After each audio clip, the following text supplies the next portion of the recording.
Bismillahirrahmanirrahim. Assalamualaikum warahmatullahi wabarakatuh. Pada video tutorial ini saya akan menjelaskan mengenai uji korelasi, apa itu uji korelasi, apa tujuannya, dan bagaimana caranya, dan kepentingan di dalam riset biologi, contohnya untuk apa, kita akan coba pelajari di sini. Jadi nanti untuk uji korelasi ini akan ada dua cara. Yang pertama adalah cara manual, yang di sini saya sudah sediakan manual step by step-nya di modul yang ini. Lalu nanti kita akan belajar bagaimana caranya untuk uji korelasi dengan menggunakan SPSS. Baik, kita kenali dulu apa itu uji korelasi. Nah, di sini disampaikan berbagai macam pertanyaan penelitian dapat kita simpulkan melalui uji hipotesis. Jadi kita ingat-ingat dulu bahwa dalam statistika inferensial, cara untuk menyimpulkan ya penyimpulannya itu kan namanya juga inferensial, itu adalah dengan menggunakan uji hipotesis. Nah, lalu kita tahu bahwa uji hipotesis itu merunut pada kepentingan apa gitu, apa pertanyaan yang mau dijawab. Jadi berdasarkan tingkat ini ya, tujuan masalah atau eksplanasinya, terdapat 3 macam hipotesis, kita ingat kembali, yaitu hipotesis yang bersifat deskriptif, lalu ada yang bersifat komparatif, dan juga asosiatif. Nah, kita sebenarnya kemarin waktu kita mempelajari dari uji T, uji ANOVA, sampai ke opsi alternatif yang non-parametriknya, itu kita sedang berbicara tentang bagaimana menyelesaikan melakukan uji hipotesis yang bersifat komparatif, yaitu membandingkan gitu ada tidaknya perbedaan di antara beberapa kelompok data. Sedangkan yang hipotesis deskriptif ya ketika kita melakukan yang sampelnya cuma satu, itu kan itu kita melakukan yang namanya hipotesis deskriptif. Jadi intinya bahwa permasalahannya atau datanya itu cuma tunggal dan kita deskriptifkan.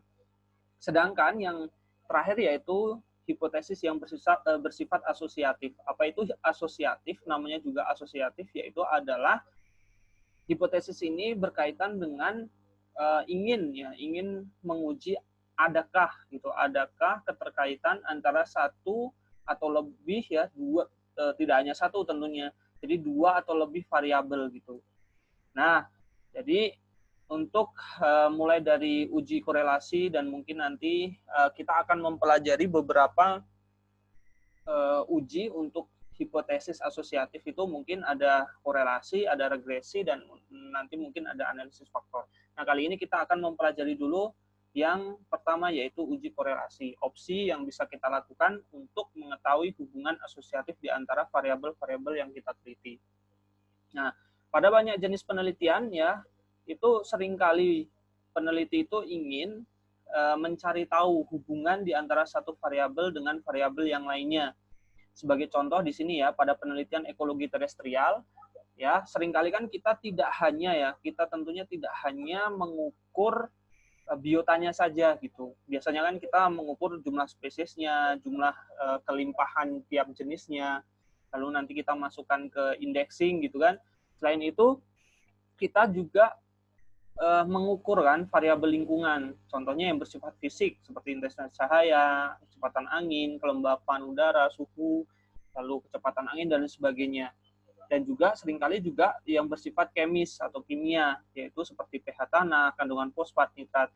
Nah, ini kan nanti ingin kita hubungkan gitu, ada tidak sih sebenarnya keterkaitan antara faktor yang bersifat biotik yang kita jadikan variabel utama kita, yaitu variabel terikatnya, dibandingkan dengan ini kaitannya dengan variabel-variabel yang bersifat independen gitu. Jadi ini yang yang akan dicari tahu apakah ada keterkaitan di antara variabel-variabel yang terukur. Nah, itu ada pertanyaan-pertanyaan seperti itu bisa kita selesaikan dengan uji hipotesis yang bersifat asosiatif, yang salah satunya adalah dengan menggunakan uji korelasi ini. Nah, ada tidaknya keterkaitan antara variabel tersebut dapat diuji dengan uji korelasi.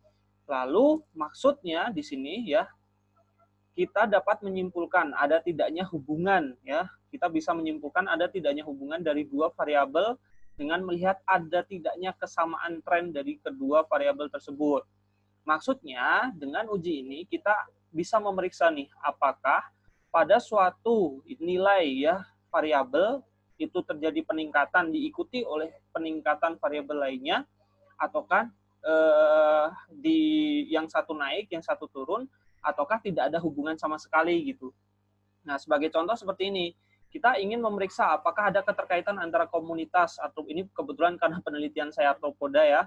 Jadi contohnya apakah ada keterkaitan antara komunitas arthropoda tanah dengan suhu tanah dan bagaimana pola keterkaitan dua variabel tersebut. Nah, hipotesis yang seperti ini kita bisa uji dengan korelasi ya. Uji hipotesisnya adalah uji korelasi. Jadi kita pengen tahu variabel tanah dan komunitas arthropoda itu ada hubungan atau tidak datanya gitu.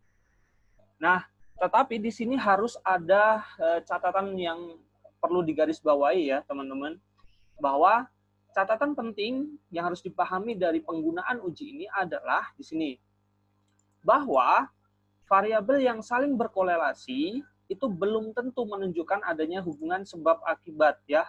Nih, perhatikan di sini bahwa kalau seumpamanya ada dua nanti berdasarkan uji korelasi, itu menunjukkan bahwa keduanya itu saling berkorelasi, itu belum tentu menunjukkan adanya hubungan sebab akibat gitu. Nah, semisal contoh seperti ini. Kenapa kok bisa seperti ini?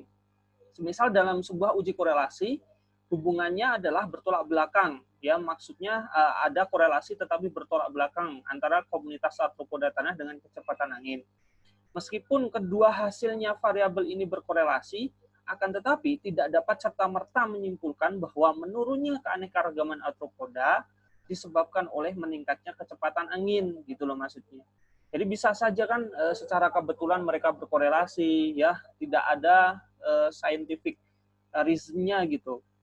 Nah, ini catatan yang selanjutnya yang penting itu adalah di bawah sini, bahwa pengujian statistika harus selalu nih diikuti dengan penguasaan pengetahuan mengenai suatu bidang kajian tertentu, sehingga kita dapat menyimpulkan dengan tepat apakah suatu hasil perhitungan statistika itu sesuai dengan teori dan logika pada bidang keilmuan. Maksudnya adalah ketika kita mau melakukan uji statistik gitu kan, terus kita menghasilkan hasil yang misal signifikan. Makna dari signifikan itu tidak serta-merta kita bisa simpulkan bahwa itu berkaitannya itu salah satu variabel menyebabkan variabel yang lain gitu loh. Tidak bisa serta-merta seperti itu. Bisa jadi itu cuma kebetulan. Nah, apakah benar di sini contoh dia tadi kecepatan angin itu berpengaruh negatif terhadap keanekaragaman arthropoda tanah? Nah, itu kita harus cari teorinya di bidang ilmu biologi apakah benar seperti ini. Kan angin ada di atas ya, sedangkan arthropoda tanah ada di bawah. Sepertinya kok agak jauh gitu. Tapi scientific reason-nya ada atau tidak? Kalau tidak ya berarti ini bukan hubungan yang sebab akibat seperti itu. Jadi hati-hati dalam pemaknaan dari hasil statistik. Kita harus cari tahu, kita harus bandingkan dengan teori maupun logika berpikirnya di bidang ilmu itu seperti apa gitu. Jangan sampai kita sudah menyimpulkan, ternyata kok secara biologinya tidak seperti itu. Nah, itu yang harus kita hindari. Nah, pada uji korelasi ini, ya hasilnya, outputnya nanti kita akan memperoleh yang namanya koefisien korelasi namanya. Nilai koefisien korelasi yang biasanya dinotasikan sebagai R kecil.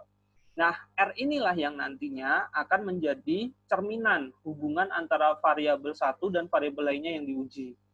Nah, besaran dari koefisien korelasi ini itu bisa nilainya itu dari 0,1 gitu. Ada minus tapi ada yang positif. Nah, nilainya itu ada negatif, ada positif, ada yang 0. Kalau negatif, maksudnya adalah ketika ada dua variabel yang dikomparasikan kan, bukan dikomparasi tapi diasosiasikan kan. Nah, satu variabel itu diiringi oleh menurunnya. Jadi kalau negatif itu hubungannya bertolak belakang. Yang satu naik, yang satu turun, seperti yang tadi arthropoda dengan kecepatan angin. Nah, selanjutnya adalah yang bersifat positif nilainya itu berarti yang satu naik, yang satunya juga naik gitu loh value-nya. Sedangkan yang nilainya 0 itu menunjukkan tidak adanya hubungan yang berkorelasi atau tidak ada pengaruh atau tidak ada bukan pengaruh tetapi tidak ada kaitannya satu variabel dengan variabel yang lain. Nah, dengan uji korelasi ini kita bisa menjawab 3 pertanyaan yang bisa kita kita cari tahu dengan menggunakan uji ini. Yang pertama adalah apakah ada hubungan antara dua variabel gitu. Jadi variabel A dan variabel B itu ada hubungannya nggak sih? Ada keterkaitannya nggak sih? Terus yang kedua adalah jika seumpamanya ada, maka apakah hubungan tersebut itu bersifat negatif atau positif atau nol gitu. Jadi kalau ada itu hubungannya seperti apa. Dan yang ketiga adalah seberapa kuat hubungan antara dua variabel tersebut. Karena di dalam uji korelasi ini nanti ada pengklasifikasian kekuatan koefisien korelasi namanya. Jadi nanti semakin angkanya mendekati 1, itu maka value-nya atau kekuatannya hubungannya itu semakin kuat atau semakin erat gitu. Sedangkan kalau mendekati angka 0, maka dia kekuatan hubungan korelasinya semakin minim gitu. Atau dalam arti tidak ada korelasi di antara dua variabel yang diujikan. Nah, jadi itulah kepentingan dari uji korelasi. Lalu bagaimana cara melakukan uji korelasi? Terdapat 3 korelasi ya. Uji korelasi yang umum dilakukan itu ada 3. Yang pertama namanya korelasi Pearson atau Pearson Correlation Coefficient. Yang kedua adalah Spearman Rank Correlation dan juga Kendall's Rank Correlation. Jadi 3 ini adalah uji korelasi yang biasa digunakan. Nah, meskipun sama-sama uji korelasi, akan tetapi memiliki prinsip yang berbeda nih. Jadi, kalau kita kembali lagi kemarin bahwa statistika inferensial itu ada yang statistika yang bersifat parametrik dan non-parametrik, jadi ketiga uji korelasi ini juga terbagi di antara dua itu. Nah, yang Pearson Correlation Coefficient itu bagian dari statistika parametrik. Maksudnya, ya berarti ketika kita mau melakukan uji itu harus memenuhi asumsi parametrik dulu. Yang selanjutnya, yaitu Spearman Rank Correlation dan Kendall's itu dia tergolong non-parametrik. Maksudnya, ya berarti kita tidak harus memenuhi asumsi parametrik. Kita bisa melakukan uji ini. Nah, intinya bahwa di sini nanti, ya dalam modul ini dan tutorial ini, meskipun ada 3, tetapi kita hanya akan fokus ke dua korelasi, yaitu Pearson dan juga Spearman. Kenapa Pearson dan Spearman yang kita gunakan? Karena uji Kendall's Rank Correlation atau uji korelasi Kendall's itu di sini disebutkan ya, sudah disebutkan bahwa uji ini digunakan untuk menganalisis ya data yang bersifat ordinal. Jadi hanya untuk menganalisis data yang bersifat ranking atau ordinal. Sehingga kalau kita bawa ke ranah biologi yang kebanyakan datanya itu bersifat value ya, value interval maupun rasio, itu tidak aplikatif. Jadi untuk Kendall's Rank Correlation itu biasanya digunakan untuk penelitian-penelitian social science seperti mungkin menggunakan kuesioner dan lain sebagainya. Nah, kita akan coba fokus di Pearson Correlation dan Spearman, yang Pearson itu mewakili statistika parametrik, sedangkan yang Spearman-nya sebagai non-parametriknya. Nah, kita di sini mungkin bisa nanti ya di modul bisa dipelajari apa itu uji korelasi untuk Pearson seperti apa, untuk teknis manualnya di sini sudah dijelaskan, sampai intinya bahwa sebelum melakukan uji korelasi Pearson kita harus melakukan uji normalitas terlebih dahulu. Apabila semua data bersifat normal, maka kita bisa lanjut. Kalau tidak ya kita tidak bisa korelasi Pearson. Nah, di sini sudah disampaikan ya nanti. Nah, di sini ada ya bahwa uji hipotesis ini memiliki hipotesisnya ketika H0-nya itu tidak terdapat korelasi dan H1-nya atau alternatifnya itu terdapat hubungan korelasi. Nah, nanti untuk keputusannya itu kalau manual itu dia based on R value-nya ya. Jadi ketika nanti menghasilkan R value kan, hasil hitungannya ini nanti ini kan mencari rumusnya ini, terus nanti ketemu R-nya. R value-nya itu nanti dihubungkan, dikomparasikan dengan R tabel. Nah, R tabelnya nanti di sini ada dilampirkan di manualnya, itu ketika nanti ya R hitungnya lebih besar dari R tabel, maka dia terdapat korelasi. Sedangkan kalau R hitungnya kurang dari atau sama dengan R tabel, maka tidak terdapat korelasi. Seperti itu. Nah, seperti yang saya sampaikan tadi bahwa pertanyaan ketiga ya, yang bisa dijawab dengan menggunakan uji ini, yaitu adalah seberapa kuat hubungannya. Nah, pengklasifikasian itu berdasarkan ini. Jadi ketika nanti R value-nya 0 sampai 0,20 itu sangat lemah dan sebagainya. Jadi semakin mendekati 1 itu mendekati korelasi sempurna gitu. Nah, di sini nilainya nanti tentu ada minus, ada positif. Misal ada minus 90, ada minus 70 dan sebagainya. Terus ada yang positif 90 dan sebagainya. Nah, itu mencerminkan hubungannya, yaitu hubungan selaras atau bertolak belakang. Gitu. Di sini sudah diberikan contoh untuk manualnya, pengerjaannya sampai ke simpulannya ya, pengambilan simpulan dan interpretasinya. Nah, di korelasi Spearman pun sama. Di Spearman correlation koefisiennya itu dia bahwa dia tergolong yang non parametrik dan bisa digunakan skala ordinal sampai dengan rasio. Nah, uji Spearman ini biasanya digunakan sebagai alternatif ketika nanti uji Pearson correlation tidak bisa dilakukan karena asumsi parametrik tidak terpenuhi gitu. Jadi ini adalah opsinya, alternatif yang bisa digunakan. Di sini juga sudah disampaikan bagaimana cara untuk pengerjaannya sampai ke bagian penyimpulannya gitu. Nah, untuk video ini kita akan belajar bagaimana cara melakukan uji korelasi baik itu Pearson maupun korelasi Spearman itu dengan menggunakan SPSS gitu ya.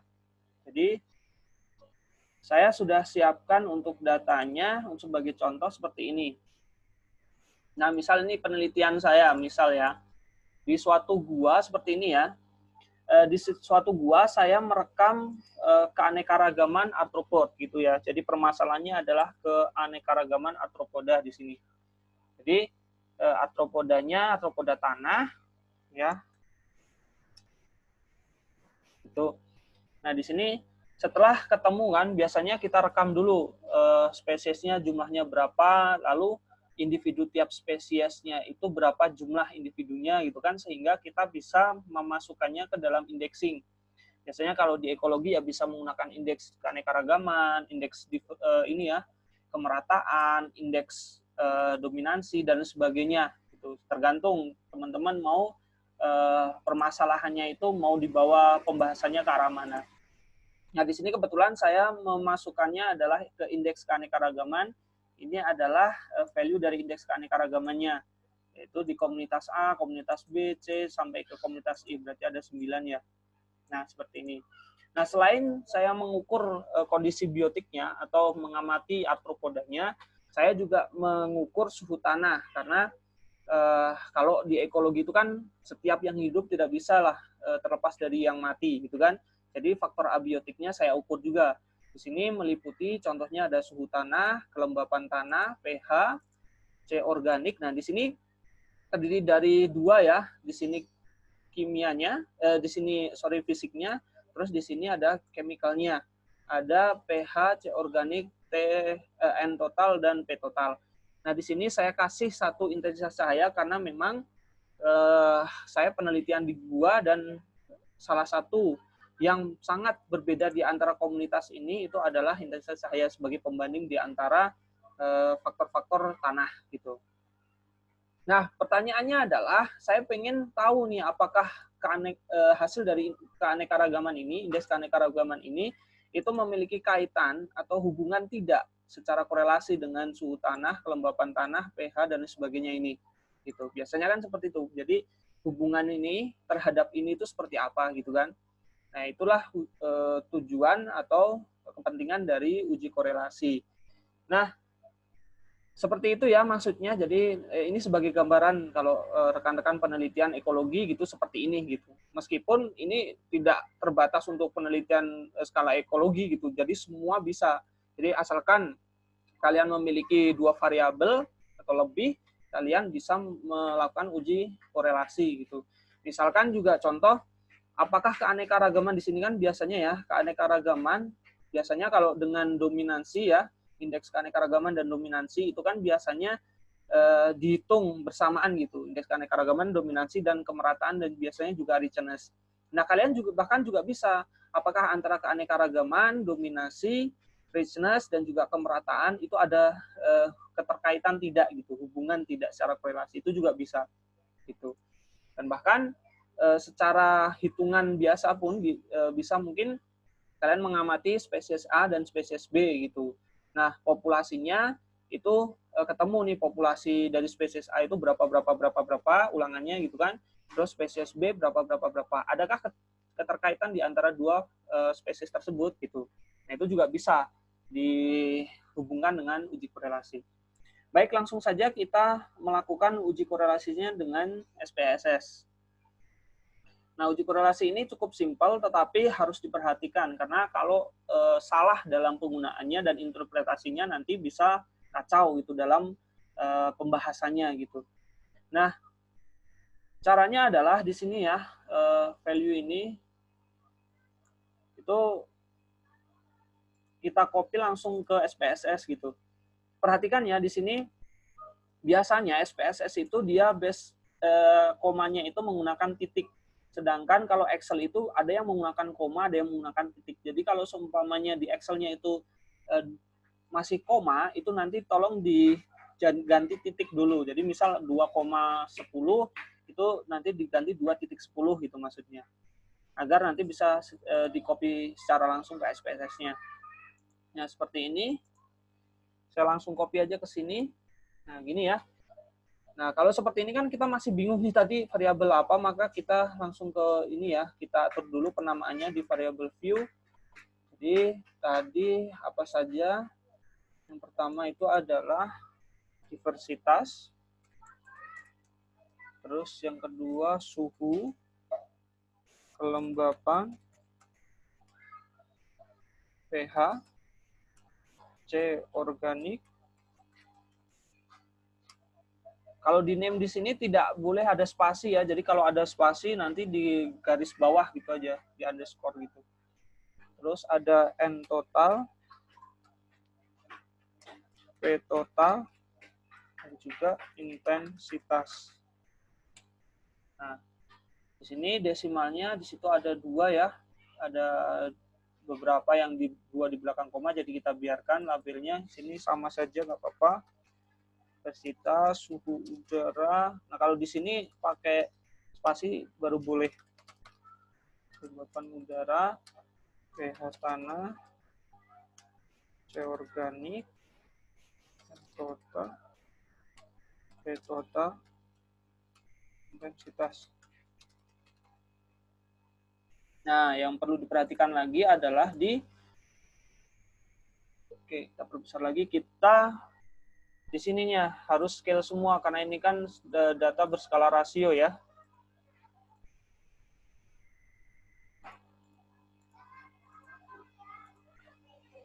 Oke, jadi setelah seperti ini kita balik ke data view. Nah, selanjutnya adalah lalu saya harus melakukan uji korelasi apa gitu kan, pasti pertanyaannya seperti itu. Nah, kita sama-sama paham tadi bahwa di penjelasan di basic teorinya bahwa Spearman maupun yang person itu punya basic sendiri-sendiri, yaitu parametrik dan parametrik. Maka langkah pertama pasti kita melakukan uji normalitas, karena syarat mutlak untuk statistika parametrik itu adalah normalitas. Jadi deskriptif statistik as usual ya. Jadi kita masukkan saja semuanya, Ctrl A ke dependent list. Lalu diplot di sini, normality plots with test. Langsung kita oke ya.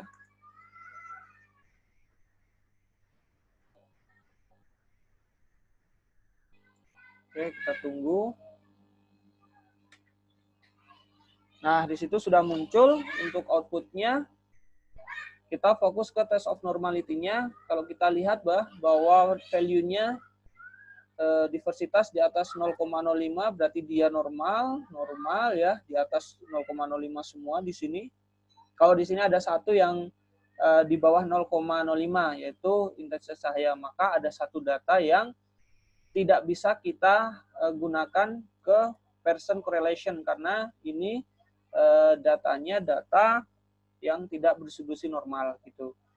Nah, baik, jadi dari sini kita sudah bisa lanjut. Kita nanti coba exclude dulu yang ini ya, yang indeks saya ini. Kita close. Nah, caranya adalah setelah kita tahu seperti apa normalitasnya, kita analyze, kita mau uji korelasi. Di sini ya ada correlate, di sini ada bivariate. Jadi pilih yang bivariate ini. Nah, lalu kita masukkan.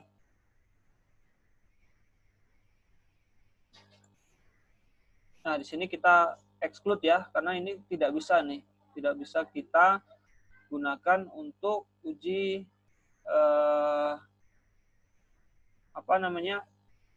Pearson, karena kita mau melakukan yang pertama adalah uji Pearson.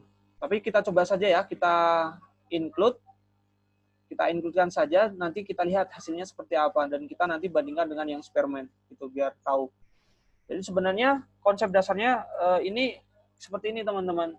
Kalian bisa mengujinya satu demi satu, ya, satu persatu gitu, dan bisa semuanya. Jadi kalau contoh satu ya, misal diversitas dengan suhu udara yang kita masukkan, ini Pearson. Nah, biar nggak pusing gini dulu aja. Jadi ini hanya dua variabel, yaitu diversitas dan suhu udara yang kita korelasikan. Nah, cara bacanya adalah di sini yang kita fokus pertama itu adalah di significant to tailed-nya, karena itu adalah basis kita menentukan ada tidaknya korelasi di antara kedua variabel yang diuji. Nah, di sini kalau kita lihat signifikansi to tailed-nya itu dia 0,279. Nah, pengambilan keputusan untuk uji korelasi dengan menggunakan SPSS itu bisa menggunakan dua cara. Yang pertama adalah dengan menggunakan signifikansi ini, nilai signifikansi dibandingkan dengan alfanya ya 0,05, dan juga menggunakan nilai R. Nilai R itu yang ini. Jadi di sini ada Pearson correlation-nya itu, ini nilai R-nya lalu dibandingkan ke R tabel. Karena di sini paling simpel kita lihat yang nilai signifikansi to tailed ini. Jadi di situ nilainya adalah 0,279. Jadi pengambilan keputusannya adalah ketika nilai signifikansi itu kurang dari 0,05, maka terdapat korelasi di antara dua variabel. Sedangkan kalau nilai signifikansinya lebih dari 0,05, maka simpulannya adalah tidak terdapat korelasi. Nah, berdasarkan hasil output ini, jelas bahwa nilai signifikansinya adalah di atas 0,05. Maka dapat kita simpulkan tidak ada keterkaitan nyata di antara suhu udara dan diversitas gitu. Berdasarkan data ini gitu. Nah, hati-hati. Kenapa bisa seperti ini? Hati-hatinya itu tadi disampaikan bahwa berdasarkan di sini ini kan suhu udara kalau disimpulkan itu sebab akibat ya, berarti kan tidak ada hubungan sebab akibat antara suhu udara dan diversitas gitu kan. Padahal secara biologinya kan tentu adalah hubungan gitu kan, suhu udara dan diversitas. Contoh di arthropoda itu punya suhu optimal dalam dia menyukai suhu optimal gitu. Nah, kalau berdasarkan output ini tanpa kita bandingkan dengan teori itu juga salah juga gitu loh. Nah, kenapa kok berdasarkan output ini hasilnya tidak ada korelasi? Ini berdasarkan data lapangan yang kita peroleh.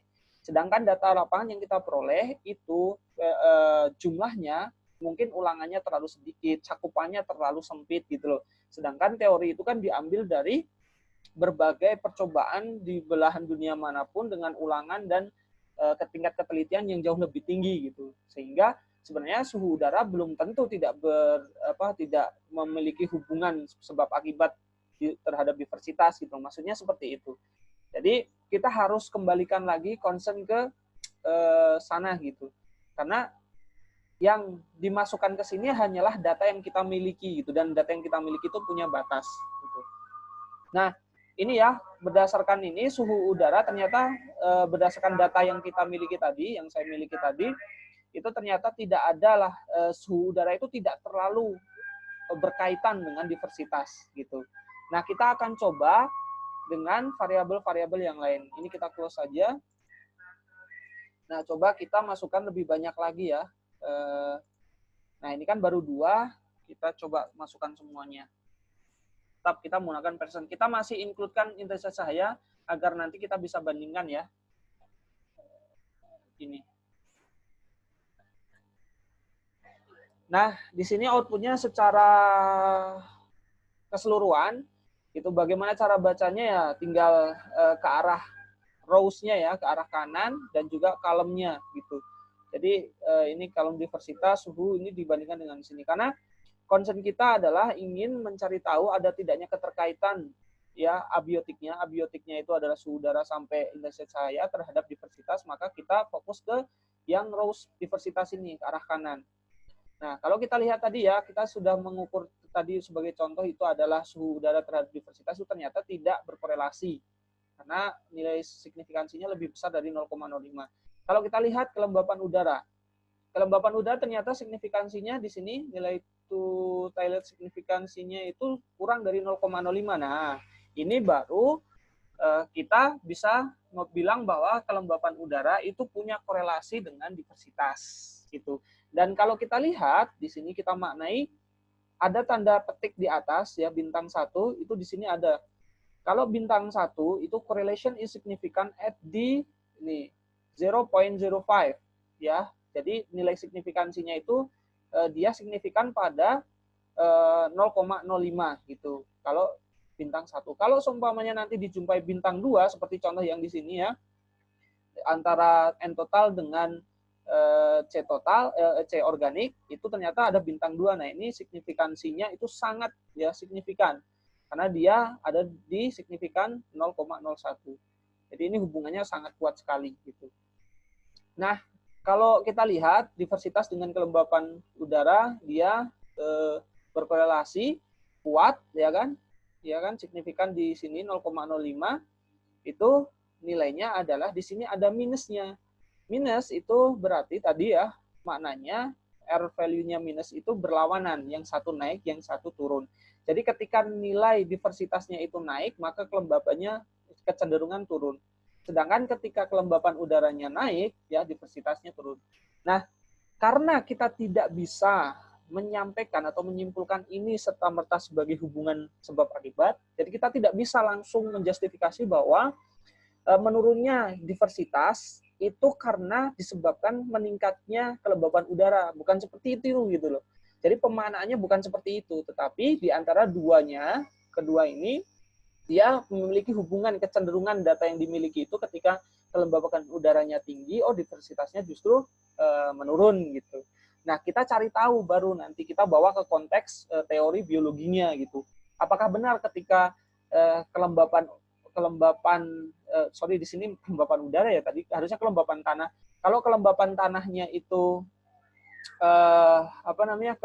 kelembapan tanahnya itu dia tinggi, apakah kecenderungan diversitas di area tersebut itu memang rendah? Nah, alasannya apa gitu loh? Apakah tidak semua arthropoda itu dia doyan untuk atau betah hidup di situ, ataukah mekanisme fisiologi ataupun behaviornya itu tidak sesuai atau seperti apa? Nah, itu harus kita cari gitu. Nah, kebetulan karena ini adalah penelitian di gua dan saya paham konsep biologi di gua, maka di sini bisa kita sebutkan seperti itu. Karena memang kecenderungan di beberapa penelitian yang terdahulu itu menyebutkan bahwa ketika masuk ke dalam gua, kelembapan itu semakin tinggi dan kecenderungan diversitasnya itu, diversitas arthropoda dan kehidupan itu semakin turun. Nah, ini berarti sesuai dengan teori-teori yang terdahulu. Nah, itu yang harus kita maknai, itu hati-hati di situ.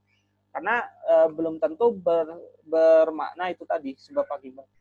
Kita lanjut ya, di sini ke pH tanah, diversitas itu signifikansinya masih di bawah 0,05, makanya signifikan pada level 0,05, dan di sini value-nya itu 705. Nah, 705 kalau kita lihat di sini yang tadi ya,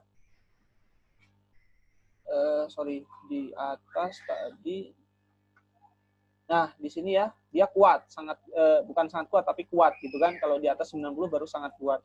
Nah, dia Cara maknainya itu tadi sama, yaitu dia signifikan, jadi pH tanah punya keterkaitan korelasi dengan diversitas, korelasinya itu tergolong kuat ya di sini, dan juga dia itu negatif. Di sini positif. Maknanya ketika kecenderungan pH naik, ya diversitasnya juga naik gitu loh. Jadi maknanya di komunitas-komunitas yang saya periksa itu lokasi-lokasi yang memiliki pH tanah itu lumayan tinggi gitu, mendekati ke arah normal mungkin ya, ke arah mendekati ke arah netral gitu, bukan normal, netral ya, itu tuh kecenderungan dihuni oleh diversitas yang lebih tinggi dibandingkan yang asam gitu misalnya. Nah, yang salah itu kadang salah mengartikannya seperti ini.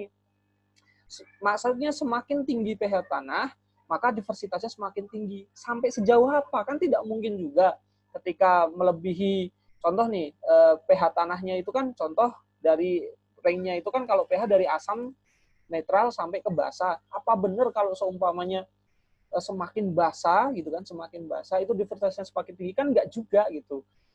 Ya, karena beberapa diversitas arthropoda itu dia senang di area 6 sampai 7 gitu. Mungkin data penelitian saya itu range-nya pH itu kita lihat saja data mentahnya. Nah, pH-nya itu kan coba lihat dari 6, 6, 3, 4, 6 ya. Terendah 3, tertinggi itu hampir 7 ya, hampir mendekati netral. Nah, jadi gitu maksudnya. Jadi bukan berarti sampai semakin tinggi juga diversitasnya, itu enggak seperti itu gitu. Memaknanya bukan seperti itu, tapi berdasarkan data yang saya punya itu kecenderungannya seperti itu. Sampai batas apa? Sampai batas ke yang data ini tertinggi itu 6,88, terendahnya itu adalah 3,4. Nah, itu teman-teman yang harus dipahami, harus di pemaknaan itu menjadi sangat penting dalam suatu analisis. Karena kalau seumpamanya kita sudah datanya benar, ya analisisnya sudah benar, interpretasinya pun sudah benar, tetapi pemaknaan secara keilmuannya itu salah. Nah, itu yang sangat sayang sekali. Sudah lari, hampir finish, tetapi malah kesandung gitu, jatuh. Nah, itu yang harus kita hindari. Dan beberapa dari teman-teman yang melakukan riset dengan menggunakan statistika sebagai analisisnya, menggunakan SPSS itu penyimpulannya, interpretasinya sudah benar, tetapi di bagian akhirnya justru salah. Nah, itu yang saya harapkan tidak diulangi lagi. Nah, seperti itu dan seterusnya ya, diversitas terhadap C organik itu minus. Di sini signifikan ya, tuh di bawah 0,05 dan sebagainya. Gitu. Nah, itu adalah cara bagaimana melakukan korelasi Pearson. Nah, di sini catatannya adalah yang intensitas cahaya, karena tadi berdasarkan uji normalitas, intensitas cahaya itu dia tidak berdistribusi normal, tetapi kita paksakan ke diversitas. Apa dampaknya itu kan yang harus diperiksa tuh. Jangan-jangan sama saja gitu. Nah, di sini berdasarkan uji Pearson correlation-nya, intensitas cahaya itu ternyata dia berkorelasi ya dengan value-nya itu di sini 0,012 dan 786 besar positif. Jadi ketika intensitas cahaya naik, diversitasnya juga naik gitu. Tapi data intensitas cahayanya tidak berdistribusi normal, maka kita harus cek dulu nih. Coba kita bandingkan dengan yang korelasi yang Spearman gitu. Kita kembali lagi ke sini ya. Nah, coba di sini kita bandingkan correlate, bivariate. Kita kembalikan semua dulu ya. Yang kita masukkan hanya yang diversitas dan juga intensitas cahaya. Gitu. Nah, di sini tadi kan Pearson ya, di sini Spearman. Saya centang keduanya karena nanti kita mau komparasikan keduanya gitu ya. Maksudnya seperti itu. Jadi nanti kalau memilih Pearson sama Spearman ya tergantung hasil normalitasnya gitu ya. Di sini cuman untuk contoh outputnya seperti apa kecenderungannya. Baik, ini adalah outputnya. Yang atas itu adalah Spearman, yang di sini itu Spearman-nya, yang ini adalah Pearson-nya gitu. Nah, coba perhatikan. Spearman sama yang Pearson itu value yang dimasukkan kan tadi sama. Tetapi ternyata hasilnya itu berdasarkan yang ini yang spermen itu dia signifikansinya itu di level 0,01 dan signifikansi value-nya itu 0,003. Ini 865 gitu loh. Di sini value-nya itu 786. Maksudnya di antara person sama yang spermen itu ada kenaikan gitu. Jadi personnya 786, di sini 865 gitu. Kalau sebenarnya seperti ini kan keduanya kan simpulannya adalah berkorelasi, gitu kan? Simpulannya berkorelasi, jadi tidak ada masalah. Tapi coba kita cross check ke sini. Ini kan dia juga tidak masalah karena masuk ke range yang sama, yaitu kuat gitu. Tetapi coba kita lihat di sini.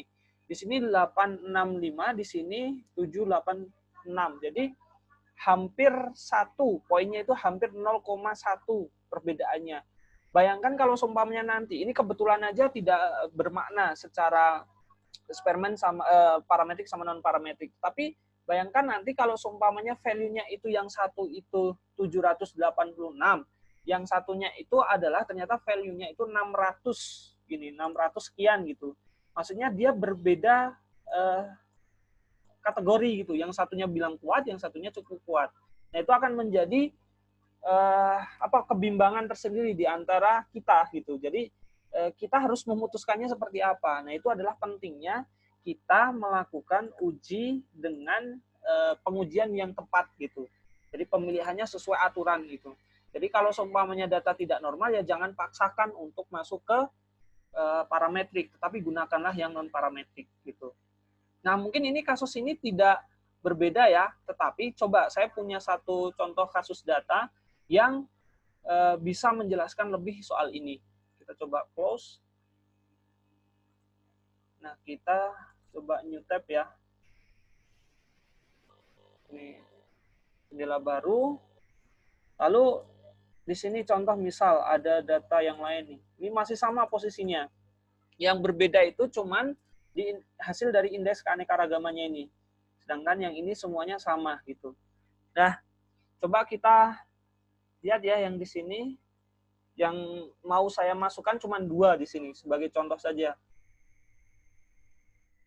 Di sini ini adalah diversitasnya, yang ini adalah intensitas cahaya.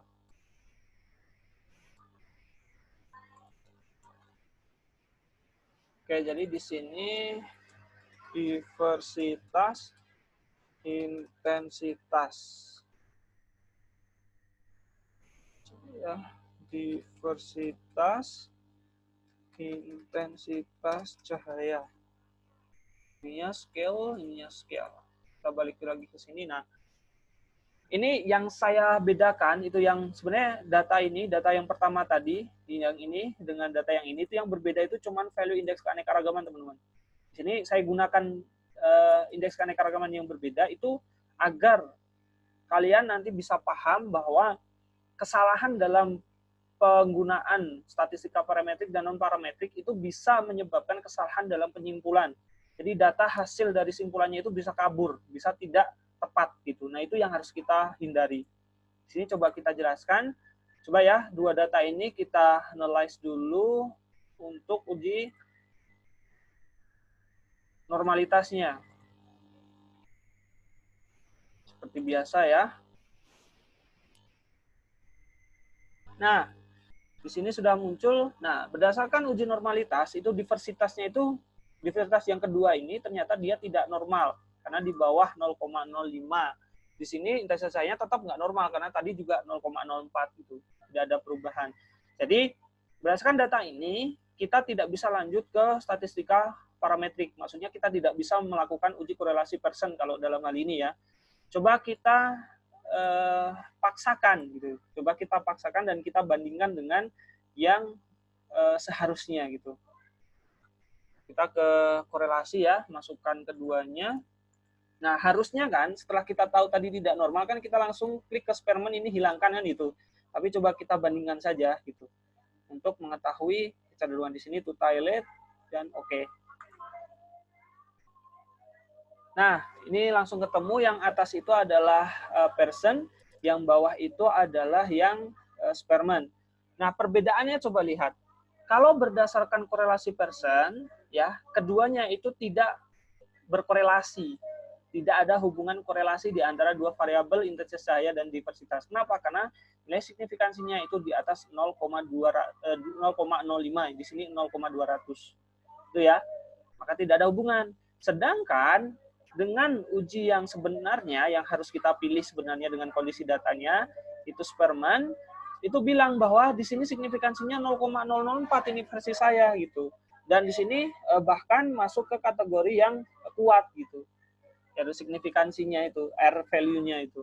Nah, kan saling bertolak belakang tuh. Jadi kalau kita memaksakan data masuk ke parametrik, sedangkan harusnya non parametrik, itu hasil ini menjadi tidak tepat gitu.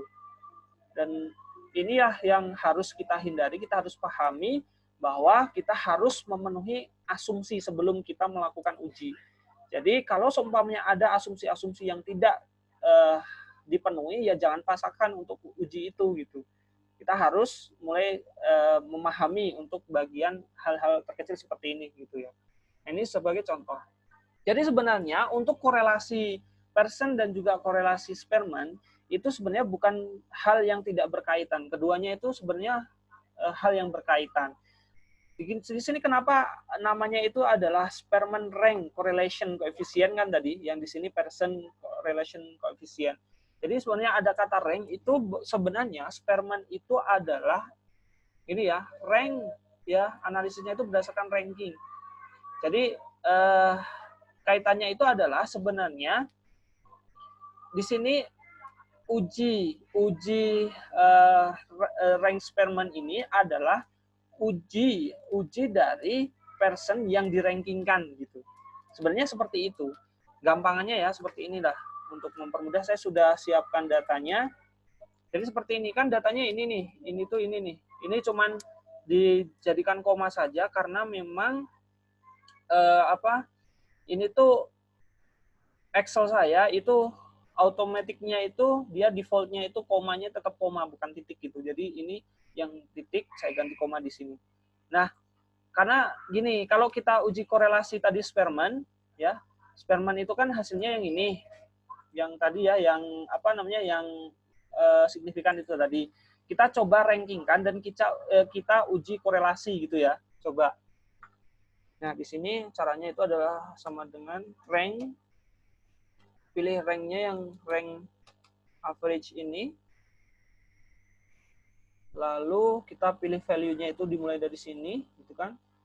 Terus ke arah bawah. Ya, terus kita di sini kasih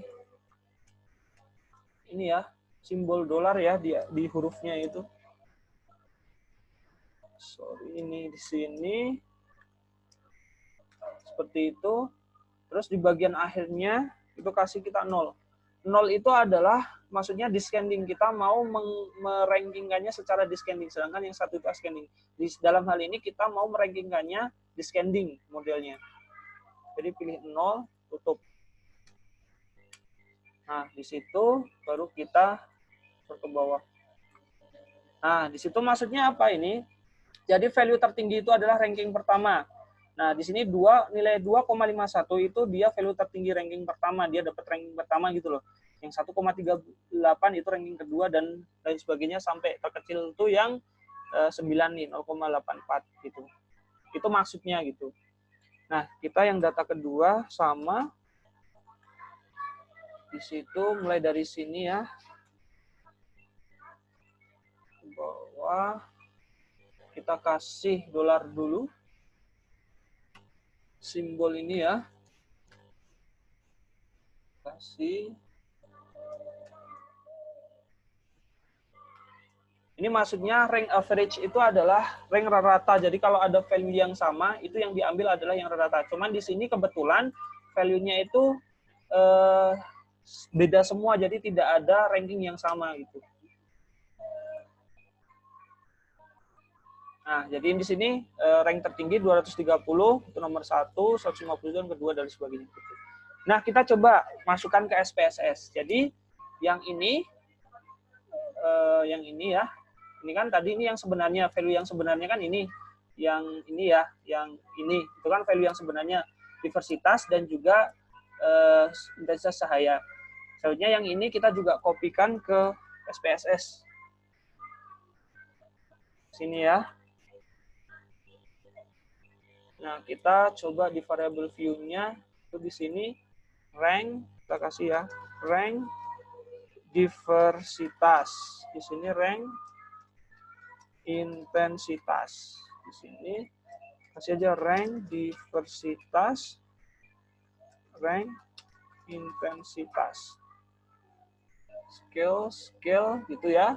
Terus kita balik ke sini. Nah, kita pengen mencari tahu hubungan antara korelasi person dengan Spearman. Jadi kita simpulkan tadi bahwa sebenarnya Spearman itu adalah korelasi dari data yang direngkan gitu loh. Person yang direngkan gitu. Jadi seperti ini contoh ya. Correlate, bivariate, coba kita balikan dulu ya.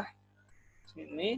Nah, data yang awal tadi mana ya? Yang ini ya, diversitas dan intensitas itu kesinikan. Dan seharusnya tadi kan ini dua data ini kan tidak berdistribusi normal, maka harusnya Spearman, ya kan? Kita klik Spearman, kita klik OK. Nah, hasilnya tetap sama ya, 0,848 masih persis. Nah, selanjutnya adalah yang ini, itu adalah dia hasil perankingan dari data ini gitu loh. Jadi ini didatakan ranking ke sini gitu. Nah, coba kita uji sekarang. Yang kita uji adalah ini dan ini dengan menggunakan korelasi person. Analyze, correlate, bivariate. Nah, ini kita kembalikan dulu. Yang ini kita masukkan ke sini, lalu Spearman-nya kita ganti dengan person. Nah, yang atas itu adalah data tadi yang Spearman, uji diversitas dan intensitas cahaya yang Spearman, yang data asli ya. Sedangkan yang bawah itu adalah yang rank, tetapi menggunakan person. Coba perhatikan angkanya. Angkanya ternyata yang hasil value asli dari Spearman itu kan 0,848 ternyata persis sama dengan rank yang versinya person, tetapi datanya direngkan gitu. Nah, itulah saya tadi bilang kenapa dua uji ini sebenarnya berkaitan gitu. Karena Spearman itu adalah analisis korelasi person yang datanya menggunakan versi rank gitu. Nah, jadi keterkaitannya itu sebenarnya. Maka kita harus hati-hati dalam menentukan ya ketika nanti kita data kasus kita itu seperti apa gitu. Pokoknya intinya jangan memaksakan bahwa sesuatu yang tidak semestinya digunakan gitu. Nah, saya pikir itu yang bisa saya sampaikan ya untuk uji korelasi. Ini adalah salah satu cara yang bisa rekan-rekan gunakan ketika ingin mencari tahu hubungan di antara dua variabel terukur. Gitu. Terima kasih, semoga dapat dipahami. Ada kurang lebihnya mohon maaf. Akhirul kalam, wassalamualaikum warahmatullahi wabarakatuh.